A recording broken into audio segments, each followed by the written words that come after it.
Very good morning, dear students.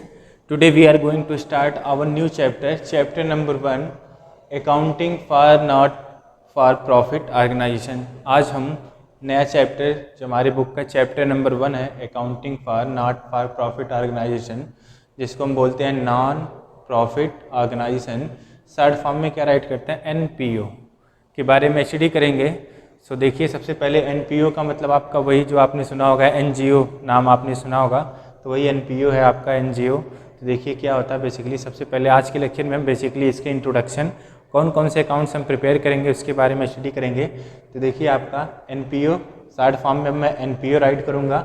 जहाँ पे भी आपका एनपीओ आएगा तो आप समझना नॉट प्रॉफिट ऑर्गेनाइजेशन, ठीक है। तो देखिए क्या है, NPO are separate legal entities promoted by individuals और enterprise but not owned by them. इसका मतलब NPO it means non profit organisation एक सेपरेट लीगल एंटिटी है जो किसके द्वारा प्रमोट की जाती है, इंडिविजुअल्स और इंटरप्राइज के द्वारा प्रमोट की जाती है, but not owned by them. But इसको कोई ओन नहीं होता है, कोई भी इसका मालिक नहीं होता है। Their main objective is public welfare. इसका जो मेन ऑब्जेक्टिव होता है पब्लिक वेलफेयर, मतलब पब्लिक की क्या करना, हेल्प करना ही होता है, पब्लिक की सहायता करना ही होता है। इट मीन्स आपको ये समझ में आया कि एनपीओ एक अलग एंटिटी है, सेपरेट एंटिटी है जो किसके तरह इंडिविजुअल्स और इंटरप्राइज के थ्रू प्रमोट की जाती है, बट इसका कोई भी मालिक या कोई भी ओन नहीं होता है, कोई भी मालिक इसका नहीं होता है। इसका जो मेन ऑब्जेक्टिव होता है वो क्या होता है, पब्लिक वेलफेयर, पब्लिक की हेल्प करना, पब्लिक की सहायता करना ही होता है। जैसे आपने एनजीओ सुना ना, एनजीओ का वर्क क्या होता है, वो लोगों की क्या करती है, हेल्प करती है, ठीक है। तो वही आपका है एनपीओ या एनजीओ, वही है आपका। तो देखिए NPO prepare the following annual accounts. NPO जो है ईयर के लास्ट में कौन कौन से अकाउंट प्रिपेयर करता है उसके बारे में देखिए। तो एनपीओ जो है ईयर के लास्ट में एनुअल अकाउंट जो प्रिपेयर करता है वो आपके 3 अकाउंट्स हैं। पहला आपका है रिसिप्ट एंड पेमेंट अकाउंट, जिसको हम शॉर्ट फॉर्म में बोलेंगे आरएनपी अकाउंट। सेकेंड अकाउंट है आपका इनकम एंड एक्सपेंडिचर अकाउंट, जिसको हम कहेंगे I and E account. I for income, E for expenditure, ऐसे R for receipt and P for payment. तो receipt and payment account, income and expenditure account second है आपका, and third one is the balance sheet जो आपकी fund based accounting होगी। जैसे आप कोई देखते हो एनजीओ में आपका कोई भी होता है जो डोनेट करता है पैसा, तो वहाँ आपको क्या फाइनल में आपको बैलेंस शीट प्रिपेयर करनी होगी, बट यहाँ पे जो आपकी बैलेंस शीट होगी थोड़ी सी अलग होगी, वो जो आपकी होगी फंड बेस्ड अकाउंटिंग होती है। तो बेसिकली हमें एनपीओ में जो होता है हमारे एनुअल में कितने अकाउंट्स प्रिपेयर होते हैं, वो आपके 3 अकाउंट्स होते हैं। पहला आपका रिसिप्ट एंड पेमेंट, दूसरा आपका इनकम एंड एक्सपेंडिचर, और तीसरा आपका होता है बैलेंस शीट जो आपकी फंड बेस्ड अकाउंटिंग होती है। अब हम let's discuss one by one आपका रिसिप्ट एंड पेमेंट अकाउंट कैसे बनता है, क्या होता है, इनकम एंड एक्सपेंडिचर अकाउंट क्या होता है, कैसे बनता है, और बैलेंस शीट आपकी कैसे बनती है। तो देखिए आपका पहला जो है receipt and payment account. Receipt and payment account देखिए क्या होता है, this account is just like cash account. आपने क्लास 11 में कैश अकाउंट प्रिपेयर किया था, तो अभी आप इसको देखिए, अभी मैं आपको 1 बाई 1 दिखाता हूँ। तो आपने कैश अकाउंट प्रिपेयर किया था, कैश अकाउंट का रूल क्या होता था, डेबिट, अगर आ रहा है कैश आपके पास तो डेबिट, और जा रहा है कैश तो क्रेडिट, बनाया था ऐसे आपने। तो जो रिसिप्ट एंड पेमेंट अकाउंट होता है वो जस्ट लाइक कैश अकाउंट होता है। In this account only cash transactions are recorded. आप रिसिप्ट एंड पेमेंट अकाउंट में कौन सी ट्रांजेक्शन रिकॉर्ड करेंगे, ओनली कैश ट्रांजेक्शन को आप क्या करेंगे, रिकॉर्ड करेंगे, ठीक है। इसके बाद देखिए क्या कह रहा है, कैश ट्रांजेक्शन रिकॉर्ड करेंगे, कोई भी आप क्रेडिट ट्रांजेक्शन रिकॉर्ड नहीं करेंगे। तो इसका मतलब रिसिप्ट एंड पेमेंट अकाउंट में कौन सी ट्रांजेक्शन आपकी रिकॉर्ड होगी, only cash transaction. In this account transactions are recorded on cash basis. इन जो आपके रिसिप्ट एंड पेमेंट अकाउंट होते हैं इसमें जो ट्रांजेक्शन आपकी रिकॉर्ड होती है वो किस बेसिस पे होती है, cash basis, that is not on actual basis. Class 11 में मैंने आपको बेसिस ऑफ अकाउंटिंग में आपको 2 अकाउंट पढ़ाया था, 2 बेसिस पढ़ाया था। पहला आपका कैश बेसिस और दूसरा आपका एक्चुअल बेसिस। तो यहाँ पे आपका वही है, कैश बेसिस और एक्चुअल बेसिस। बस रिसिप्ट एंड पेमेंट अकाउंट में जो आप ट्रांजेक्शन रिकॉर्ड करेंगे वो कैश बेसिस पे करेंगे, ना कि आप एक्चुअल बेसिस पे करेंगे। Capital nature and revenue nature transaction are recorded. Capital nature का मतलब आपका मोटी कर लीजिए, मोटी ट्रांजेक्शन जो होगी, और रेवेन्यू मतलब आप कर लीजिए छोटी। छोटी और मोटी दोनों ट्रांजेक्शन आपकी इसमें रिकॉर्ड होंगी। अब वो मैं आपको 1 बाई 1 डिस्कस करूंगा कि आपकी कैपिटल नेचर की क्या ट्रांजेक्शन होती हैं, रेवेन्यू नेचर की कौन कौन सी ट्रांजेक्शन है, वो मैं आपको बताऊंगा। तो ये था हमारा introduction receipt and payment account के बारे में। इनकम एंड एक्सपेंडिचर अकाउंट में देखिए क्या होता है। Income and expenditure account, this account is just like profit and loss account. Class 11 में आपने फाइनल अकाउंट जब प्रिपेयर किया था तो वहाँ पे आपने ट्रेडिंग अकाउंट प्रिपेयर किया था पहला, फिर प्रॉफिट एंड लॉस अकाउंट और देन आपने बैलेंस शीट प्रिपेयर किया था। तो वही आपका प्रॉफिट एंड लॉस अकाउंट वही वाला है, उसी का रूल आपको फॉलो करना है। तो जो आपका इनकम एंड एक्सपेंडिचर अकाउंट होता है वो जस्ट लाइक क्या होता है, आपका प्रॉफिट एंड लॉस अकाउंट होता है, जो आपने क्लास 11 में पढ़ा है।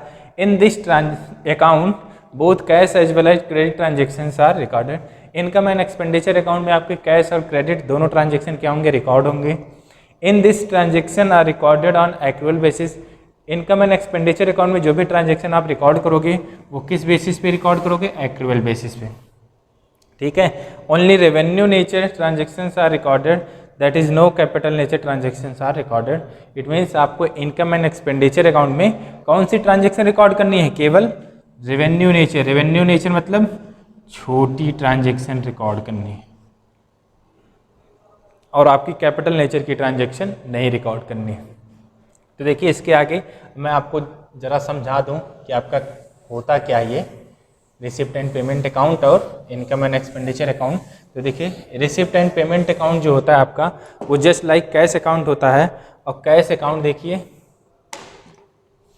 कैश अकाउंट में अगर आपका बनाऊं कैश अकाउंट, तो कैश अकाउंट का जो रूल होता है वो मैंने आपको बताया है। कैश अकाउंट का रूल जो होता है, अगर आपके पास कैश आ रहा है तो डेबिट और जा रहा है तो क्रेडिट। तो देखिए ये आपका डेबिट, इधर आपका क्रेडिट। अब अगर आपके पास कैश आ रहा है तो डेबिट और अगर जा रहा होगा तो क्रेडिट। ध्यान रखिएगा, ये आपका पर्टिकुलर्स अमाउंट। अब देखिए आपके पास कैश कहाँ कहाँ से आ सकता है, तो आप कोई ट्रांजेक्शन राइट करिए। अगर आपको इंटरेस्ट रिसीव हो रहा है टू इंटरेस्ट रिसीव, अगर आपको इंटरेस्ट रिसीव हो रहा है तो आपके पास कैश आएगा। अगर आप कोई कुछ सेल कर रहे हो तो सेल ऑफ गुड्स, अगर आप गुड्स को क्या कर रहे हो, सेल कर रहे हैं, तब भी आपके पास कैश आएगा। और क्या हो सकता है, अगर आप कोई भी एसेट सेल कर रहे हैं तो राइट कर लीजिए सेल ऑफ एसेट या सेल ऑफ मशीन, तब भी आपके पास कैश आएगा। अगर कहीं से आप कैश रिसीव कर रहे हैं तो रिसीव फ्रॉम मोहन, किसी से आप कैश रिसीव कर रहे हैं तब भी आपके पास कैश आएगा, ठीक है। और आपके पास कैश कहाँ से जा सकता है, जैसे आप किसी को सैलरी पे कर रहे हो, सैलरी पे कर रहे हो तो आपके पास से कैश जाएगा। और कहाँ से जाएगा, अगर आपको कोई रेंट पे कर रहे हो तो भी आपके पास कैश जाएगा। और कहाँ से आ जाएगा, अगर आप कुछ परचेज कर रहे हो, मान लिया मैंने एसेट परचेज किया, फर्नीचर परचेज किया, तब भी आपके पास से कैश जाएगा। ऐसे अगर आप गुड्स परचेज करेंगे तब भी आपके पास से कैश जाएगा। तो देखिए कैश अकाउंट के ये रूल्स हैं। कैश अकाउंट मतलब अगर आपके पास कैश आ रहा है तो डेबिट और जा रहा है तो क्रेडिट, ठीक है। अब क्या किया गया है, इस कैश अकाउंट पे क्या चढ़ा दी गई, चादर चढ़ा दी गई है और इसको क्या राइट कर दिया गया है, रिसिप्ट एंड पेमेंट। तो रूल वही आपका है, रूल क्या है, वही कैश अकाउंट के जो रूल्स होते हैं वही आप फॉलो करिए और फॉलो करते रहिए तो आपका रिसिप्ट एंड पेमेंट अकाउंट बन जाए, ठीक है। तो आपका पहला पॉइंट क्लियर हो गया। अब देखिए in this account only cash transactions are recorded, इसमें कोई डाउट नहीं है। आपके इस अकाउंट में जो भी आपका रिसिप्ट एंड पेमेंट अकाउंट होगा इसमें ओनली कैश ट्रांजेक्शन रिकॉर्ड होगा। थर्ड देखिए, जो थर्ड पॉइंट है ये वाला, ये बहुत इंपॉर्टेंट पॉइंट है। In this account transactions are recorded on cash basis. इसमें आप ट्रांजेक्शन किस बेसिस पे रिकॉर्ड करोगे, कैश बेसिस पे, ना कि आप एक्रूअल बेसिस पे। तो देखिए इसका मतलब क्या है, जो ये कैश बेसिस लिखा गया है, मान लीजिए आप किसी को सैलरी पे कर रहे हो, क्या पे कर रहे हो, सैलरी पे कर रहे हो। मान लीजिए आपने 1000 पर मंथ आपने सैलरी पे किया है, कर रहे हैं, ठीक है। तो आप मान के चलिए 11 मंथ की सैलरी आपने पे की है, 11 मंथ की, और 1 मंथ की सैलरी आपने पे नहीं की है। तो जब आप इसमें कैश अकाउंट में, रिसिप्ट एंड पेमेंट अकाउंट में जब आप अमाउंट राइट करेंगे तो आप मुझे बताइए कि आप अमाउंट 11,000 राइट करेंगे या फिर 12,000। देखिए यहाँ पे 11 मंथ की आपने सैलरी पे की है, इसका मतलब 1 मंथ की जो सैलरी है वो आपकी कैसी है, आउटस्टैंडिंग पे है। आउटस्टैंडिंग सैलरी इसी को बोलते हैं ना, जिसकी सैलरी आपने जो भी अमाउंट आपने पे ना किया हो वो आपका अमाउंट क्या हो जाता है, आउटस्टैंडिंग। तो देखिए आप इसमें कितना अमाउंट रखेंगे, क्योंकि आपको जो भी ट्रांजेक्शन रिकॉर्ड करना हो वो कैश बेसिस पे, तो इस अकाउंट में जो आप सैलरी पे करेंगे वो कितना, 11,000 या 12,000। तो इस केस में हो जाएगा आपकी सैलरी 11,000। ये ध्यान रखिएगा हमेशा, यही इतना डिफरेंस है कैश बेसिस और एक्रूअल में। इस अगर आप रिसिप्ट एंड पेमेंट में तो जितना आपने पे किया है, जितना आपने कैश दिया है वही आप ट्रांजेक्शन रिकॉर्ड करोगे। तो कितना पे किया है, 11 मंथ, देखिए 1,000 पर मंथ था 11 मंथ के लिए, 11,000 आपने पे किया है। 1,000 की सैलरी आपने क्या कर दिया, आउटस्टैंडिंग पे रख दी है, नहीं पे किया है। तो जितना आपने कैश दिया है उसी को आपको रिकॉर्ड करना है। तो कैश आपने कितना दिया है, 11,000, इसलिए आप कितना रिकॉर्ड करेंगे सैलरी के, 11,000 रिकॉर्ड करेंगे। यहाँ पे आप सैलरी पे कर रहे हैं तो आपका 11,000 रिकॉर्ड होगा। ठीक है, ये हो गया capital nature, revenue nature transaction का।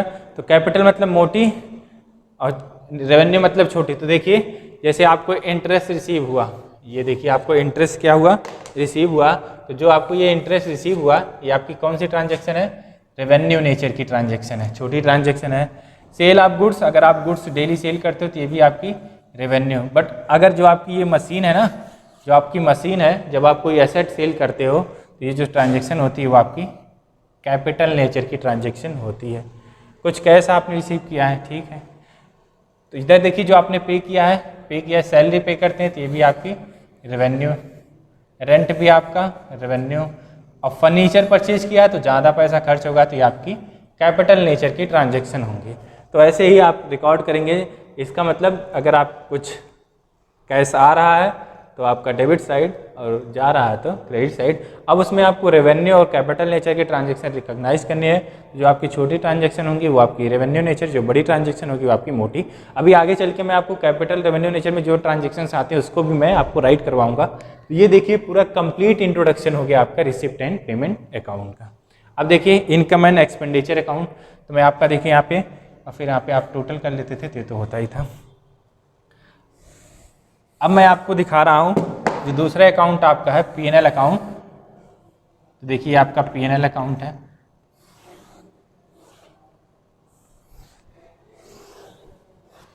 और P&L अकाउंट का रूल आपका क्या होता है, ये भी मैंने आपको बताया था। P&L अकाउंट का रूल जो होता है वो आपका क्या होता है, नॉमिनल को फॉलो करता है P&L अकाउंट। और नॉमिनल का रूल होता है आपका debit all expenses and losses, credit all gain. ये आपका P&L अकाउंट्स क्या फॉलो करता है, नॉमिनल। और नॉमिनल का रूल होता है ये आपका डेबिट साइड, ये आपका क्रेडिट साइड, ये अमाउंट, ये पर्टिकुलर्स, ये अमाउंट पर्टिकुलर्स और ये आपका अमाउंट। इसका मतलब जितने भी आपके नुकसान एक्सपेंसेज या लॉसेज होंगे वो आपके डेबिट, और जितने भी आपके इनकम्स या फ़ायदे होंगे वो आपका क्या होगा, क्रेडिट। ठीक है, यही तो आपका नॉमिनल का रूल है। और क्लास 11th में आपने जब P&L अकाउंट बनाया था तो कुछ आपका यही रूल फॉलो किया था, क्योंकि P&L अकाउंट आपका नॉमिनल अकाउंट का रूल फॉलो करता है। और नॉमिनल का रूल होता है debit all expenses and losses, credit all incomes and gain. तो देखिए अगर आपको लॉस हो रहा है, आपका एक्सपेंस हो रहा है तो आपका डेबिट, और अगर आपको इनकम या फ़ायदा हो रहा है तो आपका क्रेडिट। तो जैसे देखिए आपका क्या क्या हो सकता है, अगर आप सैलरी पे कर रहे हो तो ये आपके लिए क्या एक्सपेंस है। रेंट पे कर रहे हो, सैलरी पेड, रेंट पेड, तो ये भी आपका क्या है, एक्सपेंस है। डेप्रिसिएशन अगर आपका चार्ज हो रहा है तो ये भी आपका क्या लॉस है। ऐसे ही आपका जितने भी ट्रांजेक्शन हो रहे हैं वो आप रिकॉर्ड करोगे। और फ़ायदे कहाँ से हो सकते हैं, यही आपका जो इंटरेस्ट रिसीव है। और कहाँ से हो सकता है, रेंट आपने रिसीव किया हो। तो देखिए क्या है, अगर आपके एक्सपेंस है, लॉस है तो आपके क्या होंगे, डेबिट होंगे। और अगर आपको कहीं से फ़ायदा हो रहा है तो आपका क्रेडिट। ये आपने P&L अकाउंट में ये रूल आपने फॉलो कर रहा है। अब इसी P&L अकाउंट पे क्या कर दिया गया है, चादर चढ़ा दी गई है और इसी को लिख दिया गया है, क्या लिख दिया गया है, इनकम एंड एक्सपेंडिचर अकाउंट। और ये देखिए आपकी क्या हो रही है, एक्सपेंडिचर हो रहा है, तो यहाँ पे आपका ये सब हो जाएगा एक्सपेंडिचर। और इधर आपके देखिए क्या हो रही है, इनकम हो रही है, तो ये आपका हो जाएगा इनकम। तो जो आप पैसे आ रहे हैं, जो आपका फ़ायदा होगा वो आपका इनकम, और जो आपके खर्चे होंगे वो आपका एक्सपेंडिचर। तो देखिए राइट किया गया first point, this account is just like profit and loss account. तो देखिए आपका प्रॉफिट एंड लॉस अकाउंट का रूल फॉलो हो रहा है, ये आपका एक्सपेंडिचर, ये आपकी इनकम। नुकसान हो या एक्सपेंड, वही बताया ना मैंने, नॉमिनल करूँ debit all expenses and losses, जितने भी एक्सपेंस होंगे वो आपके क्या होंगे, डेबिट। एक्सपेंस, एक्सपेंडिचर मतलब भी आपका खर्चा, जितने भी आपके फायदा होंगे या इनकम्स होंगी वो आपके क्या होते हैं, फायदे। तो देखिए इधर तो P&L अकाउंट का रूल फॉलो हो गया, तो फर्स्ट पॉइंट आपका देखिए ये हो गया। सेकंड पॉइंट कह रहा है इसमें आप क्रेडिट एंड कैश दोनों ट्रांजेक्शन रिकॉर्ड करेंगे, बहुत अच्छी बात है, ठीक है। थर्ड देखिए ट्रांजेक्शन क्या कह रहा है, in this transaction are recorded on accrual basis. ये जो ट्रांजेक्शन होगी आप किसको एक्रूअल बेसिस पे रिकॉर्ड करेंगे। तो सेम यही एग्जांपल आपका देखिए, ये आपका एक पर्सन है जिसको 1000 पर मंथ हम सैलरी पे कर रहे हैं, ठीक है। अब मैंने इसको 11 मंथ की सैलरी पे किया है, 11 मंथ की सैलरी पे किया है, जिसका मतलब मैंने 11,000 इसको पे किया है। अब देखिए 1000 आपका आउटस्टैंडिंग पे है, ठीक है, क्योंकि अगर आप पूरे ईयर की देखेंगे सैलरी तो 12,000 होती है, 11,000 हमने पे किया है, तो 1000 आपका आउटस्टैंडिंग पे है। तो इस इनकम एंड एक्सपेंडिचर अकाउंट में जो आप राइट करेंगे, तो आप मुझे बताइए आप 11,000 राइट करेंगे या फिर आप 12,000 राइट करेंगे। तो ऑब्वियस सी बात है, इसमें आप कैश और क्रेडिट दोनों ट्रांजेक्शन रिकॉर्ड करेंगे, तो इसका मतलब आप इसमें आप पूरे ईयर की सैलरी नोट करेंगे, तो आप कितना नोट करेंगे, 12,000। दोनों में डिफरेंस देख लीजिए, इसमें जितना पे किया है रिसिप्ट एंड पेमेंट में उतना, इसमें आपका पूरे ईयर का जितना बन रहा है वो आप रिकॉर्ड करेंगे। तो यही आपको बताया गया था इसमें, ठीक है। और फोर्थ पॉइंट देखिए, only revenue nature transaction are recorded. Only revenue मतलब जो छोटी ट्रांजेक्शन होंगी उसी को आप रिकॉर्ड करेंगे, कैपिटल नेचर की कोई भी ट्रांजेक्शन रिकॉर्ड नहीं करेंगे। तो देखिए अब ये आपकी सैलरी पेड है, ये आपका रेवेन्यू नेचर है, ये भी आपका रेवेन्यू नेचर है, डेप्रिसिएशन भी आपका रेवेन्यू नेचर है। अगर मैं यहाँ पे लिख देता पेमेंट में फर्नीचर परचेज, तो ये आपकी कौन सी ट्रांजेक्शन हो जाती है, कैपिटल नेचर, और इसको आपको रिकॉर्ड नहीं करना है। तो ऐसे इधर देखिए इंटरेस्ट रिसीव, ये आपका रेवेन्यू नेचर है, रेंट रिसीव, ये भी आपका रेवेन्यू नेचर। तो आपको ये, आई होप आपको ये दोनों पॉइंट्स जो आपके रिसिप्ट एंड पेमेंट और इनकम एंड एक्सपेंडिचर में जो आपने चारों पॉइंट्स राइट किया है, ये आपको अब समझ में आ गया होगा। और ये आपका इसका इंट्रोडक्शन था। अब मैं रियल में कैसे बनेगा आपका receipt and payment, income and expenditure account, उसको बनाता हूँ फॉर्मेट। देखिए मैंने इसका जनरल फॉर्मेट बना दिया। अब देखिए मैं राइट कर रहा हूँ यहाँ पे टू बैलेंस BD,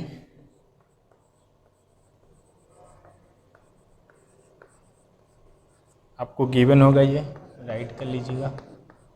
इसके बाद आपका इधर आपका टू कैश रिसिप्ट,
देखिए रिसिप्ट एंड पेमेंट अकाउंट में आपका इधर रिसिप्ट और ये आपका payment, debit side credit side.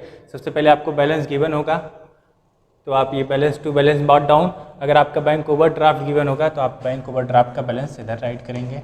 इसके बाद देखिए आपका अगर जो कैश रिसीव हो रहा है वो इधर, और अगर आप कैश पेमेंट कर रहे हो तो आप इधर राइट करोगे क्रेडिट साइड। तो देखिए आपका कैपिटल प्लस रेवेन्यू दोनों रिसिप्ट आ रहा है। कैपिटल प्लस रेवेन्यू दोनों रिसिप्ट आ रहा है। अब ऐसा भी हो सकता है कि आपका बैलेंस इधर भी बच सकता है और आपका बैलेंस इधर भी बच सकता है। तो देखिए अगर आपका इधर बैलेंस बचेगा तो बाई बैलेंस सी डी,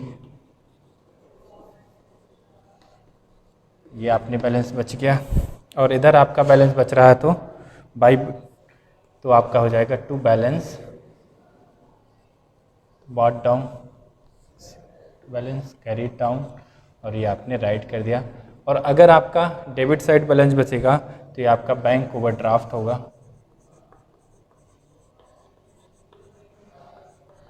ठीक है, तो क्या हो गया आपका फाइनल ये बन गया।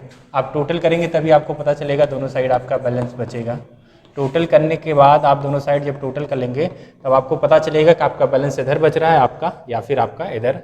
अगर आपका बैलेंस क्रेडिट साइड बच रहा है तो आप balance by balance C D, और अगर आपका बैलेंस डेबिट साइड बच रहा है तो बैलेंस सी डी, ये आपका बैंक ओवरड्राफ्ट होगा। ये आपका देखिए रिसिप्ट एंड पेमेंट अकाउंट का जनरल फॉर्मेट है। ऐसे देखिए आपका इनकम एंड एक्सपेंडिचर अकाउंट है, तो यहाँ पे मैं लिख देता हूँ ये आपका कौन सा रूल फॉलो करता है, नॉमिनल अकाउंट्स का रूल फॉलो करता है। और नॉमिनल का रूल क्या होता है, debit all expenses and losses, credit all incomes and gain. तो देखिए आप इसको राइट करिए, तो इधर देखिए आपका टू रेवेन्यू पेमेंट्स, जो आपका रेवेन्यू पेमेंट्स होगा, और वो जो पेमेंट्स होगा आपका अलॉन्ग विद एडजस्टमेंट होगा।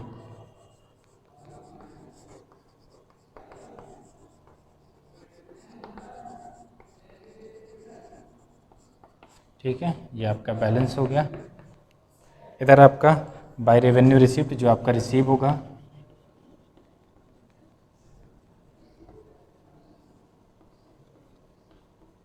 और ये आपका हो जाएगा ये भी अलॉन्ग विद एडजस्टमेंट।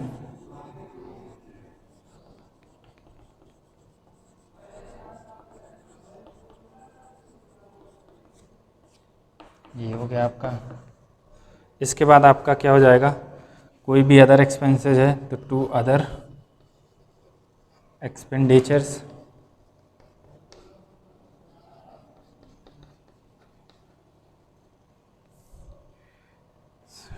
और इधर आपका बाई अदर, कोई इनकम है आपकी बाई अदर इनकम्स,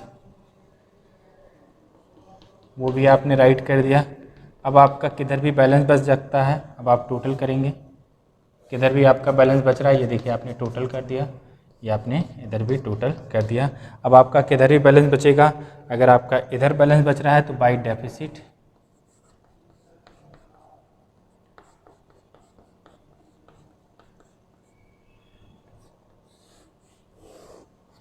ये आपका बैलेंस हो गया।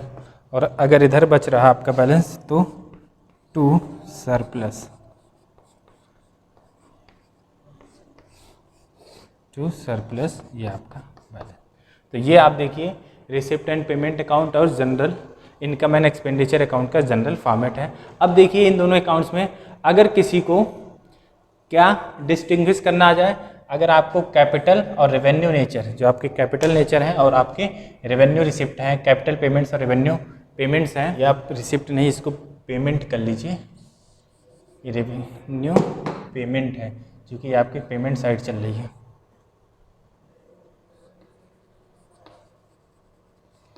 तो देखिए अगर आपको केवल डिस्टिंग्विश करना आ जाए capital receipt, revenue receipt, capital payment और रेवेन्यू पेमेंट्स, तो देखिए यहाँ पे आपका पेमेंट वाला रेवेन्यू पेमेंट्स इधर आ जाएगा और इधर वाला आपका रेवेन्यू जो रिसिप्ट है वो यहाँ आ जाएगा। बाकी आपका देखिए कुछ भी चेंज नहीं है, आपका कुछ भी बैलेंस गिवन होगा। इसका देखिए बैलेंस राइट किया आपने, अगर आपका बैलेंस ओवरड्राफ्ट है तो क्रेडिट साइड और आपका बैलेंस पीडी है तो आप, इसके बाद जो आपको कैश रिसीव हो रहा है कैपिटल प्लस रेवेन्यू वो आपने यहाँ पे, जो आपका पेमेंट हो रहा है तो आपका यहाँ पे।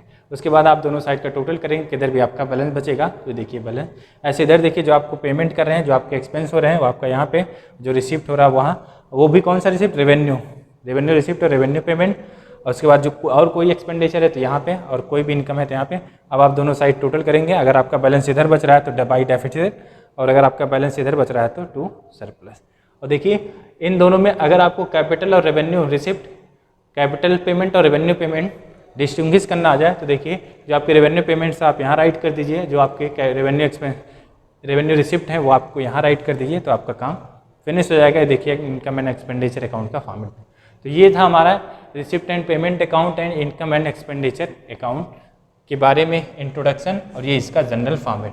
अब हम नेक्स्ट लेक्चर में जो आपका कैपिटल रिसिप्ट है, रेवेन्यू रिसिप्ट है, कैपिटल पेमेंट है, रेवेन्यू पेमेंट्स है, इसको डिस्टिंग्विश करेंगे और इसके क्या क्या एग्जांपल्स हैं उसके बारे में डिस्कस करेंगे। सो आज के लिए थैंक यू।